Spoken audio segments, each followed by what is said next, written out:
Hi, I'm Steve Akalis. I am the author of the avirescue.com and beaconreviews.com websites.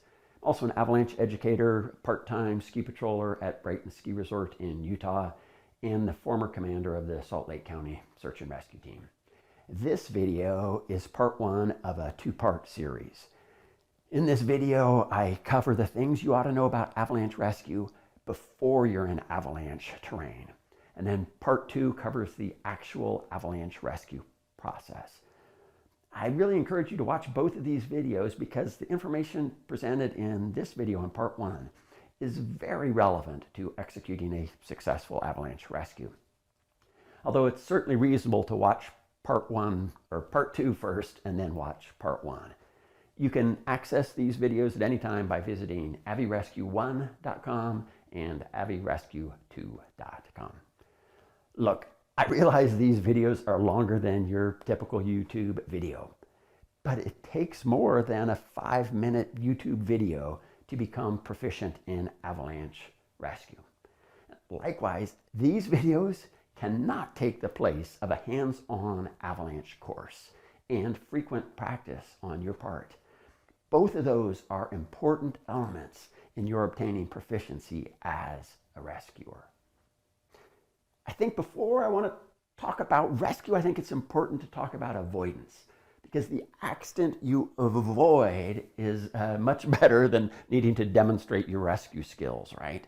And avoidance includes things like knowing the current avalanche problem, watching for signs of instability in the snow, looking for recent avalanches in similar terrain, using the terrain to minimize your exposure to the avalanche hazard, and being willing to turn around if conditions warrant. Okay, so let's try to avoid it before we need these skills. Avalanche rescue is often divided into companion versus organized rescue. I want to change that terminology here because every rescue should be organized, right? Both companion and group rescue we'll look at. Companion rescue usually refers to parties of 1 to 3 rescuers. This is typical of maybe a backcountry ski party or a group of folks who are out on their snowmobiles.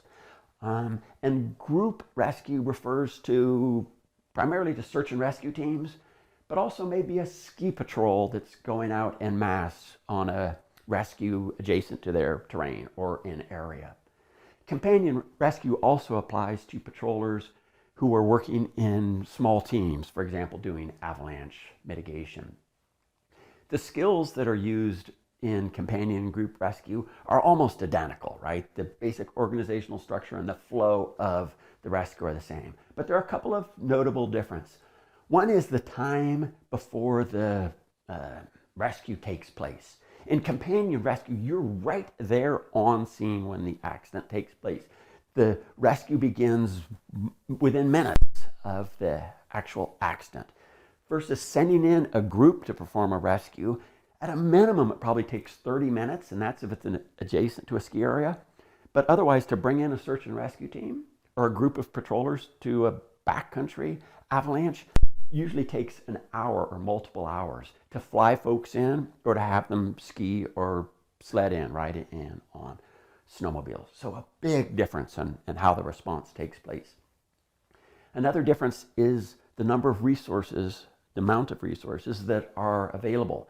And I'm not only talking about the number of people, which is sort of the delineation between these two types of rescue, but it's also having flagging to mark the perimeter, maybe having a canine team, a dog team to do the search, maybe having a Reco device to do a search, having food available for rescuers, having helicopters.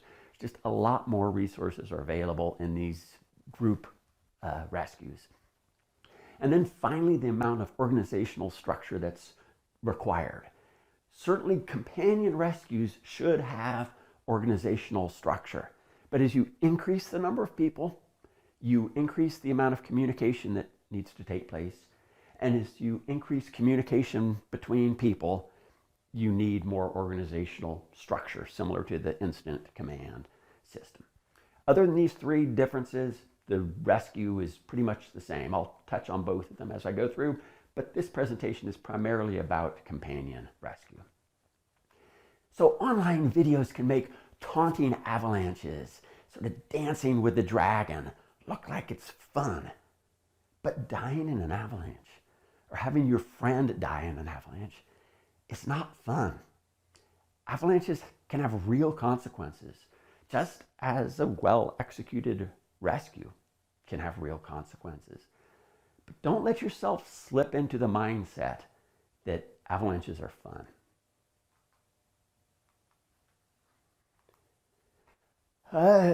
So before I get into the rescue part, I'm going to touch on some other pieces of the avalanche rescue and hazard puzzle. First, I want to hit a few statistics.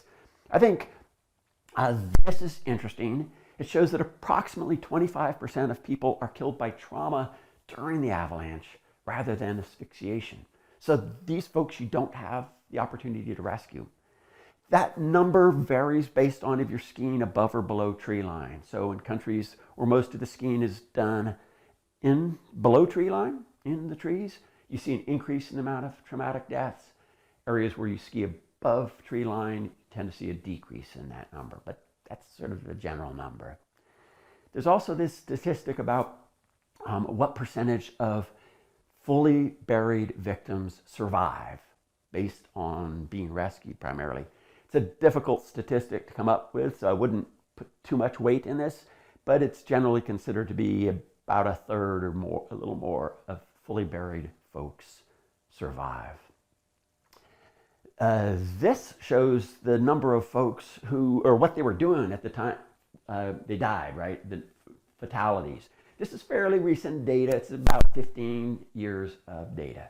It shows the activities. You can see that the snowmobilers get a big slice of pie, then backcountry tours, that's skiers and snowboarders. And then this third group, this 10%, is people who are skiing adjacent to a ski area. But you can see recreationalists are accounting for about 75% of the accidents. This is an interesting chart. It shows the percentage of folks who are wearing an avalanche transceiver when they were killed. This sort of implies that the transceiver may be this miraculous device that saves lives, but I don't really think it's the transceiver as much as the folks who weren't wearing avalanche transceivers probably didn't even know that they were in avalanche terrain. They may not have known the effect of slope angles on avalanche risk or signs of instability, and likely they didn't check their avalanche advisory in the morning. I think the lack of a transceiver has more to do with education, that they didn't know they were in a risky area, than it has to do with these transceivers saving a lot of lives. They're important devices, but education is probably even more important. This chart shows the number of fatalities in the United States over almost 70 years. You can see there's been a steady increase due to recreation, more recreation. The last few years on this chart were a little better. In 2015-16 and 17-18, the numbers were quite low, although that may have to do with snowpack. And for the last 5 years, we've been seeing a little bit better numbers in the United States, but we're still averaging 25 to 35 deaths a year that really should be preventable. This chart shows the likelihood of surviving a burial in an avalanche versus the amount of time that someone is buried. So if you're buried for 0 minutes, you've got a 100% chance of surviving. This is excluding traumatic deaths. So 0 minutes buried, 100% survival, and survival drops off as the duration time increase. Couple notable points on this chart. One is that after 10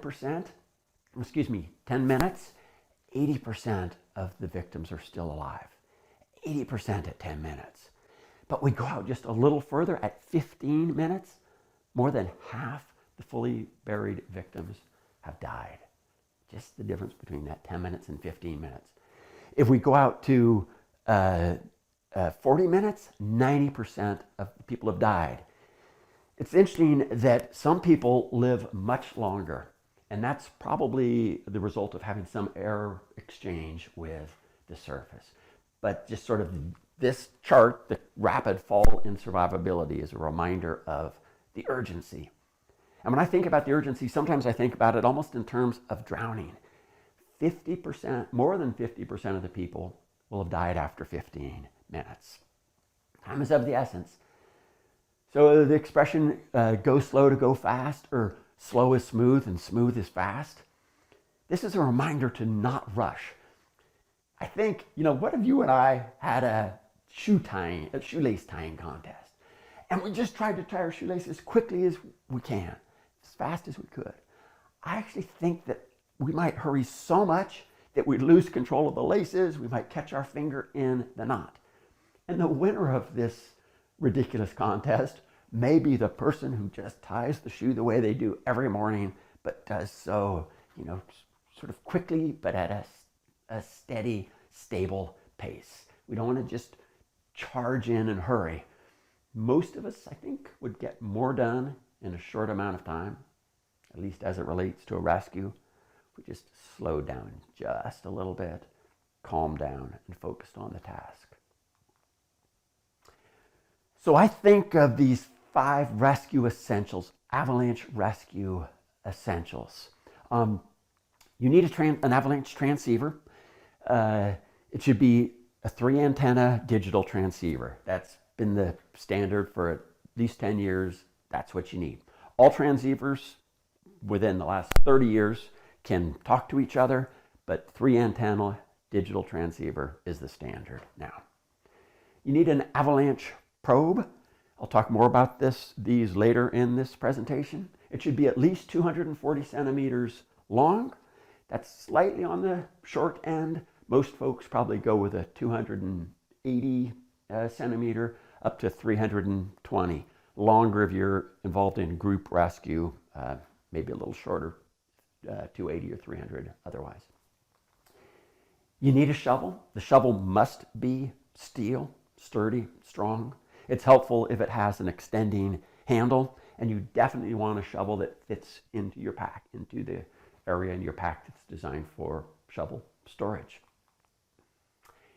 In addition to these 3 pieces of gear, you also need the skill to be able to use them, because just having this gear with you in your backpack or with you on your snowmobile won't increase you or your partner's survivability. You got to know how to use these things. And the 5th thing you need is you need a partner who also has this gear and these skills. It's good to choose a partner who likes to train, believes in the importance of training as your buddy, and you can go out and work together on this and then rely on that person to save you in the unlikely event that you're buried in an avalanche. So let's look at avalanche transceivers. It's an interesting name, right? Transceiver.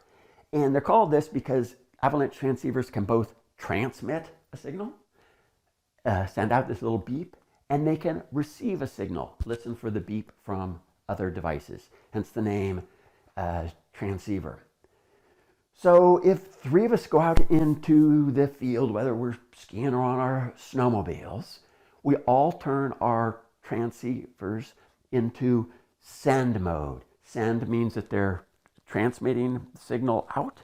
Receive means that they're receiving the signal. I try to say send and search, but sometimes I'll go to the words of transmit and receive. So we're in the field, we're all beeping. We don't hear this sound waves, but they're sending out this little radio wave. You can hear that sometimes they're beeping at different times, sometimes they're overlapping. They beep about once a second. If someone gets buried, the rescuers on the surface change to search so they can receive a signal. And then they listen and they hear the one transceiver beeping. These devices have 2 antennas in them, and so the searchers on the surface, the device listens to the signal strength on these 2 antennas and tries to align you with the signal so that it can guide you to the buried person. You can see how important it is that everybody on the surface changes into this search mode, because if someone on the surface is still transmitting, other searchers would be following their signal as well on the surface. I now want to touch on some transceiver basics, things that you ought to know about your Avalanche transceiver and do before you get into Avalanche terrain. So when you turn the device on, almost all transceivers will show the battery strength as a percentage. A few will show it as bars, but most show it as a percentage. I encourage you when you turn it on and see the percentage to say it out loud, to say that percentage. One is, I think it just creates a behavior where it reminds you to check the percentage every time you turn it on. 84%. You just announce it to your partners, but also to yourself, consciously thinking about how much battery you have left. I think it's good to encourage your partners to do this as well. Because if your partner turns on their transceiver and it says 15%, you want to make sure that they were aware of it, right? So get your partners to announce this verbally. And most manufacturers recommend replacing your battery at about 50%. So fresh batteries will last at least 250 hours of transmitting. That is more than 38 hours days of transmitting. So this is not a place to save money. If your battery gets to 50%, just replace them. It's also a good idea to carry 3 AAA spare batteries in your pack. So if you show up at the trailhead and your buddy's batteries are low, you can give them a fresh set. You want to always use new alkaline batteries. You don't want to use one old or new or mix different brands. A few Avalanche transceivers can use lithium batteries. Some of these transceivers require that you change a setting inside of the transceiver so that it knows that it's using lithium. Advantages of lithium, they're less affected by temperature. They are less likely to leak battery acid, and they do better with the cold. But alkaline batteries last so long that it's not really necessary to use lithium batteries. You certainly never want to use rechargeable batteries in an Avalanche transceiver. Use new, fresh batteries. You also want to take your batteries out during the off season. Leakage from batteries, the battery acid, is one of the main ways that Avalanche transceivers get damaged. They leak in that compartment. They corrode the terminals, so fresh batteries won't have a good contact with them. So always replace your transceiver in the off season, and also if you're traveling by air, traveling a long ways, remove the batteries to reduce the likelihood that they'll leak. Every time you get to the trailhead, you should confirm that your transceiver can both receive a signal and that it can transmit a signal, and that your partners can pick up that transmitted signal. Then periodically, certainly at the beginning of the season and probably mid-season, you should do a more thorough test. That includes putting a transmitting beacon a few hundred feet away, turning into search mode, and seeing how close you can get to that transmitter before you receive a signal. Really, how far away. You should be 100 plus feet away when you pick up a signal. And then reversing that, putting your transceiver into send mode, using another transmitter, and making sure that it can receive your signal at appropriate distance. It varies by transceiver, but I'd say definitely more than 100 feet, probably more than 150 or 200 feet. You should also physically inspect your transceiver. That means looking at the switches, the battery door compartment, cracks on the screen, looking at the harness for fraying. This is a life-saving device, and you want to make sure that it's intact and undamaged. And you should treat it carefully, like you would treat other electronics, like a cell phone. So wearing your transceiver, there's an expression, put it on, take it off, turn it off. And that's what I do. When my transceiver is on my body, it is transmitting. I never have to worry that I might go into the field and forget to turn it on. I know that some ski patrollers, when the hazard is low, will ski in area and leave their transceiver off, just saving battery. I would discourage that. If you do get an emergency call and need to go out of area or respond, you may not remember to turn it on. Put the thing on, turn it on, take it off at the end of the day, you can turn it off. The transceiver should be worn under your outerwear, either in a harness or in a dedicated pocket. It's best to put it on top of your base layer, like on top of your long john top if you're wearing it in a harness. Why? Well, one is by wearing it under layers, you protect it from traumatic injury, like if it gets hit into a tree. It's also warmer under your outerwear, so your batteries will last longer. But the most important reason to wear your transceiver under your other layers, I think the best reason to put it on top of your base layer, is so you won't have to take off your transceiver if you change your shells, your layering during the day. So if you're hot and sweaty and you want to take off your jacket, you don't want to have to take off your Avalanche transceiver. It's a lot like a seatbelt. You buckle your seatbelt when you get in your car, and you want to leave that seatbelt in the whole time until you reach your destination. If you choose to not wear your transceiver on a harness, but instead choose to put it in a pocket, it should be a dedicated pocket. Some ski wear, snowmobiling wear has a pocket designed just for an Avalanche transceiver. It'll have a little hook in there to attach the leash to. But it should be a dedicated pocket. It shouldn't be a sewn on or a glued on pocket that might get ripped off if it hits a tree. The other thing is that there should be nothing else in that pocket. Even something as small as a little gel pack, like a goo, next to an Avalanche transceiver can affect its electronics, can affect its ability to transmit. So there should be nothing else in that pocket, and specifically there should be no metal next to it in that pocket. And then your transceiver should always be attached to your body with a leash. This is either clipped onto your harness, or if you have a dedicated pocket, it's clipped onto your clothing. The primary reason for a leash is so that you won't drop your transceiver during a rescue and have it slide off down the slope. So I'm going to talk a little bit about electrical interference. All these things relate to avalanche rescue, right? All of these things need to take place beforehand to make the rescue successful. So any electrical device can cause interference, and metal items can cause some interference too. So we're talking for electronics, things like GoPros, radios, GPS, cell phones. I've seen little MP3 players interfere with transceivers. Heated gloves that sledders sometimes wear, snowmobilers, will cause interference with avalanche transceivers. So it's best, if you can, to turn these devices off, right? Turn them off when you're in the field. The way we often use our cell phones when we're skiing for other purposes, right? For mapping or inclinometers or communications.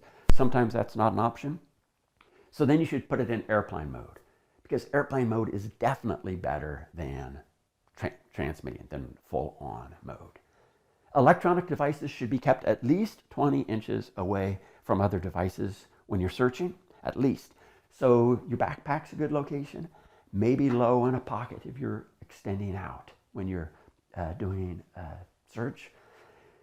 There should be no metal, knife, steel next to it within a closer range. The range for those devices is more like 8 inches.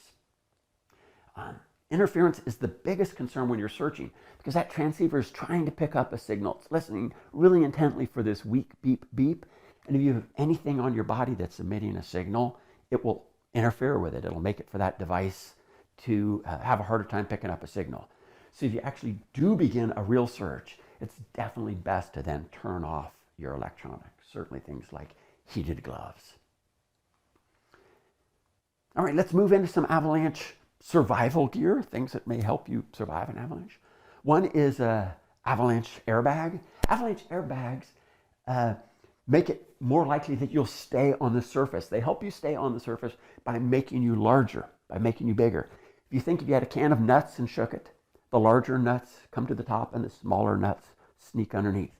Or if you had sand and rocks in a can, they both have the same specific gravity, right? They're the same substance, rock. But if you shake it, the sand will go to the bottom and the larger objects will come to the surface. That's what an avalanche airbag backpack does for you. Makes you larger so you stay on the top. These are quite different than airbags in cars. They are not designed to protect you from trauma. A few of these attempt to sort of surround your head area to protect you from trauma.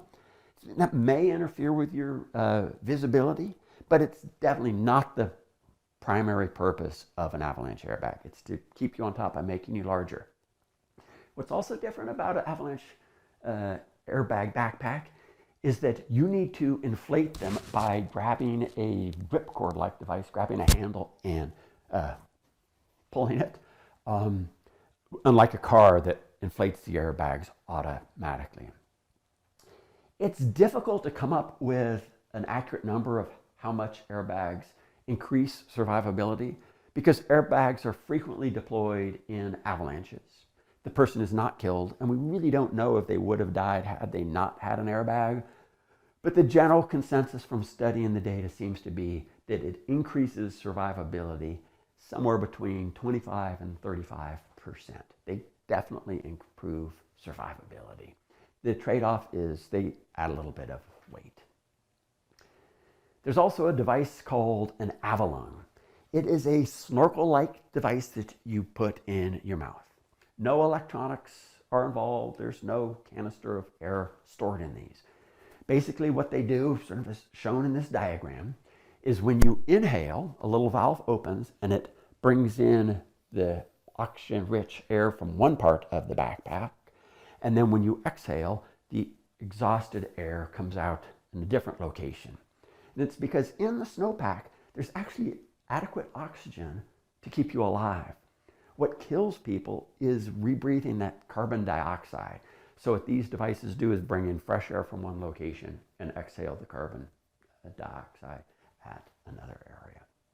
A challenge with an Avalanche is you need to keep this thing in your mouth, which can be really difficult if you're caught in a violent avalanche.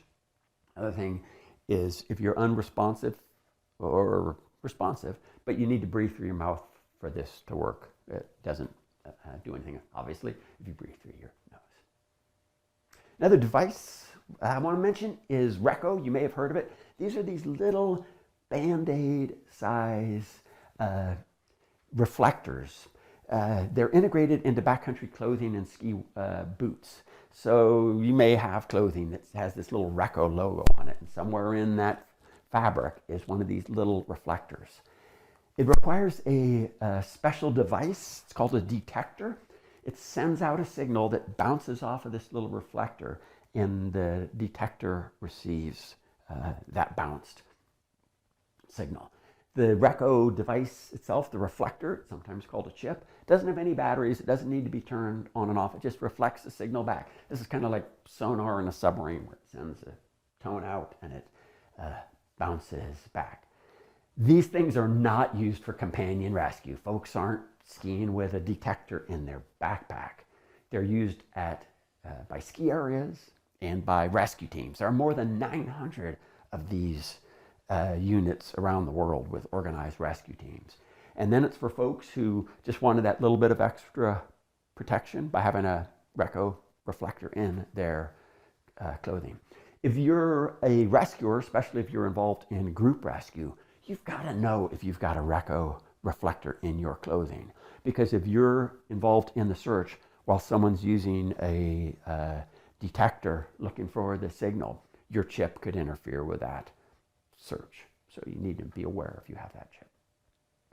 Hey, let's look at some of the things to do if you're caught in an avalanche. First thing, yell. Like, avalanche, right? Yell, avalanche.